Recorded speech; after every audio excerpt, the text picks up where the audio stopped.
State election കമ്മീഷണറായി retired ജില്ലാ judge N ശേഷാദ്രിനാഥനെ നിയമിക്കാൻ സർക്കാർ തീരുമാനിച്ചു എന്ന് മാത്രമല്ല, ആ നിയമന ശുപാർശ ഗവർണറുടെ മുമ്പിലെത്തുകയും അദ്ദേഹം അത് ഒപ്പിട്ട് നിയമനം യാഥാർത്ഥ്യമാകുകയും. അദ്ദേഹം ഈ അടുത്ത ദിവസം ചുമതലയേൽക്കും എന്നാണ് നമ്മൾ വിചാരിക്കുന്നത്. ഈ ശേഷാദ്രിനാഥൻ എന്ന് പറഞ്ഞ പുള്ളിക്കാരൻ നമ്മുടെ സബോർഡിനേറ്റ് ജുഡീഷ്യൽ സാമാന്യ സാൽപ്പേറുള്ളൊരു ഉദ്യോഗസ്ഥനായിരുന്നു.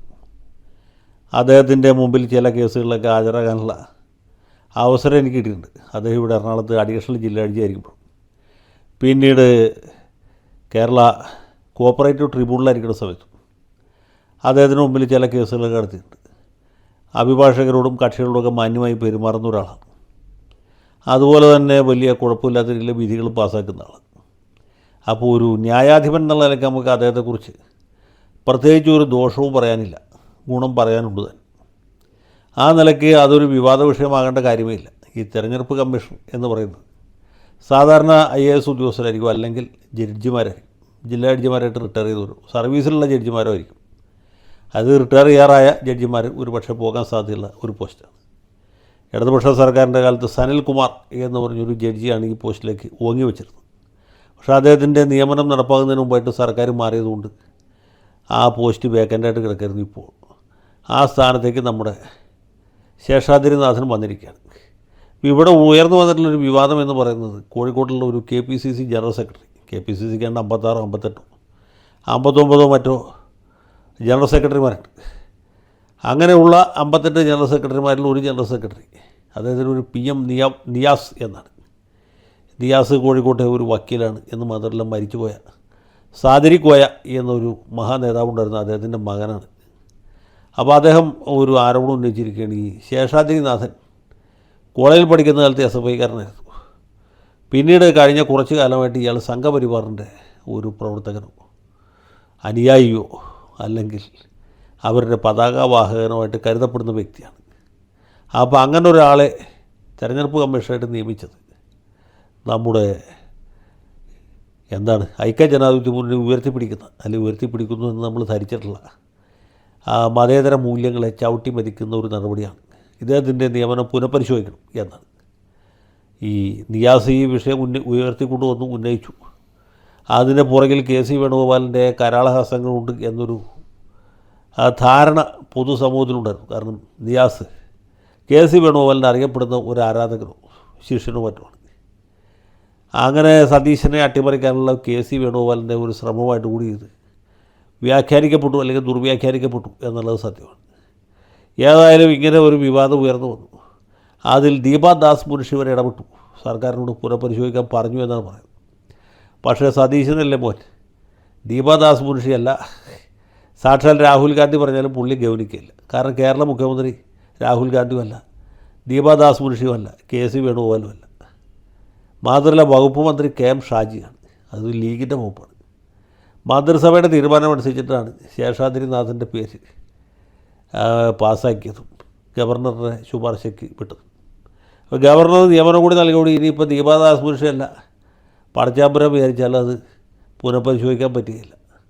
ഇനി സംഘപരിവാറുകാരനാണെങ്കിലും അതല്ല മാവോയിസ്റ്റാണെങ്കിലും ശേഷാദ്രിനാഥനെ സഹിക്കല്ലാതെ വേറെ മാർഗമില്ല. അദ്ദേഹത്തെ മരണടി ഇമ്പീച്ച്മെൻ്റ് അല്ലാതെ വേറെ യാതൊരു നിവൃത്തിയുമില്ല. അപ്പോൾ അങ്ങനെ ഒരു പരിണതിയിലേക്ക് എത്തിപ്പെട്ടിരിക്കുകയാണ്. പക്ഷേ നിയാസ് ഇപ്പോഴും പറയുന്നത് ഇദ്ദേഹം സംഘപരിവാറുകാരനാണ്, ഇയാളെ നിയമിച്ചത് ശരിയായില്ല, ഇതിൻ്റെ പ്രത്യാഘാതം ഭയങ്കരമായിരിക്കും എന്നൊക്കെയാണ്. ഇതാ പറഞ്ഞിട്ടാ തോന്നും ഈ സബോർഡിനേറ്റ് ജുഡീഷ്യറിയിലോ അല്ലെങ്കിൽ മറ്റ് ഔദ്യോഗിക മേഖലകളിലോ IAS IPS ഉൾപ്പെടെയുള്ള കാര്യങ്ങളിലോ ഈവൻ ഹൈക്കോടതിയിൽ പോലും സംഘപരിവാറുകാരും ഇല്ലെന്നാണ്. അങ്ങനെയൊന്നുമല്ല. ഈ കേരള ഹൈക്കോടതിയിലെ ജഡ്ജിമാരിൽ പോലും സംഘപരിവാർ ബന്ധമുള്ള ആളുകളുണ്ടായിരുന്നു. വിവിധ രാഷ്ട്രീയ പാർട്ടികളോട് ചായ്വുള്ള ആളുകളുണ്ടായിട്ട് അവരൊക്കെ നീതി നടപ്പാക്കി പിരിഞ്ഞു പോയിട്ടുണ്ട്.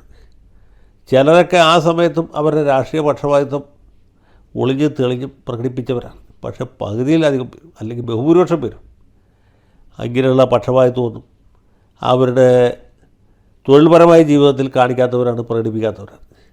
ഇനി ശേഷാദ്രിനാഥൻ എന്ന് പറയുന്നത് തെരഞ്ഞെടുപ്പ് കമ്മീഷണർക്ക് അങ്ങനെ തൂക്കിക്കൊല്ലാനുള്ള പവറൊന്നുമില്ല. ഈ പഞ്ചായത്ത് മുനിസിപ്പാലിറ്റി തെരഞ്ഞെടുപ്പുകൾ കൃത്യമായിട്ട് നടത്തുക എന്നുള്ള ജോലി മാത്രമേ പുള്ളിക്കുള്ളൂ. അല്ലാതെ നമ്മുടെ കേന്ദ്ര തെരഞ്ഞെടുപ്പ് കമ്മീഷനുള്ള പോലത്തെ കാനപ്പെട്ട അധികാരങ്ങളൊന്നുമില്ല. ഈ സ്ഥാനത്ത് നേരത്തെ ഇരുന്ന ആളുകൾക്ക് ഇതുപോലെയൊക്കെ തന്നെ വന്നവരാണ്. ഓരോ കാലത്തും സർക്കാരിന് താല്പര്യമുള്ള ആളുകളാണ് തെരഞ്ഞെടുപ്പ് കമ്മീഷനായിട്ട് നിയമിക്കുക.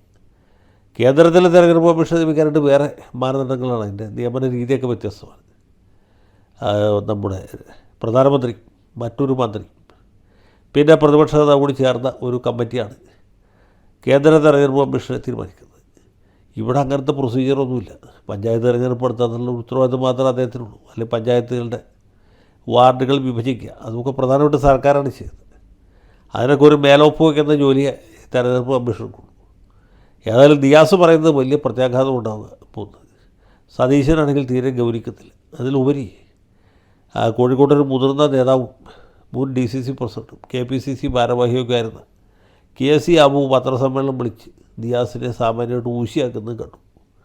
അബു സാഹിബ് പറയുന്നതനുസരിച്ചാണെങ്കിൽ ഈ ദിയാസ് അദ്ദേഹത്തിനൊക്കെ ശേഷം പിന്നീട് പൊതുരംഗത്ത് വന്ന പല ചെറുപ്പക്കാരും 4-5 പേര് ഇത്തവണ കോഴിക്കോട് ജില്ലയിൽ നിന്ന് നിയമസഭയ്ക്ക് മത്സരിച്ച് ജയിച്ചിട്ടുണ്ട്. അതിൻ്റെ ഒരു മനപ്രയാസമാണ് ദിയാസിന്. അദ്ദേഹത്തിന് ഒന്നും ആകാൻ കഴിഞ്ഞില്ല. പുള്ളി നേരത്തെ കൗൺസിലറായിരുന്നു. ഈ കഴിഞ്ഞ തെരഞ്ഞെടുപ്പിൽ അദ്ദേഹം കൗൺസിലിലേക്ക് മത്സരിച്ച് തോറ്റുപോയി. നിയമസഭയ്ക്ക് മത്സരിക്കാൻ സീറ്റ് കിട്ടിയില്ല. കോഴിക്കോട് ജില്ലയിൽ സാധാരണ കോൺഗ്രസ്സുകാർ മത്സരിച്ചാലും ജയിക്കാറില്ല. പക്ഷേ ഇത്തവണ അങ്ങനെയല്ല. കുറേ കോൺഗ്രസ്സുകാർ ജയിച്ചു. അഡ്വക്കേറ്റ് ജയന്ത് ജയിച്ചു, വിദ്യാ ബാലകൃഷ്ണൻ ജയിച്ചു, പ്രവീൺ കുമാർ ജയിച്ചു, അഭിജിത്ത് ജയിച്ചു.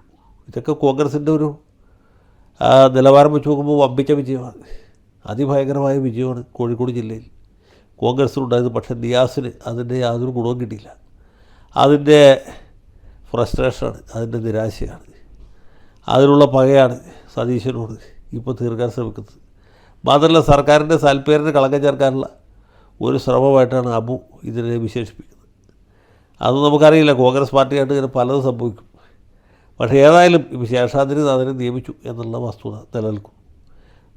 മന്ത്രിസഭയാണ് ഇദ്ദേഹത്തിൻ്റെ പേര് പാസ്സാക്കിയത്. മന്ത്രി ഷാജിയും അതിനെ ന്യായീകരിക്കുന്നത് കേട്ടു. അപ്പോൾ ഷാജിക്കും കുഴപ്പമില്ല, കുഞ്ഞാലിക്കുട്ടി സാഹിബിനും കുഴപ്പമില്ല, സതീശനും പ്രയാസമില്ല, സണ്ണി ജോസഫിനും ബുദ്ധിമുട്ടില്ല. പിന്നെ ദിയാസിനാണ് ഈ അരിയിൽ നിന്നും ആശാരിച്ചേ കഴിച്ചു എന്ന് പറഞ്ഞ പോലെ മുറുമുറു.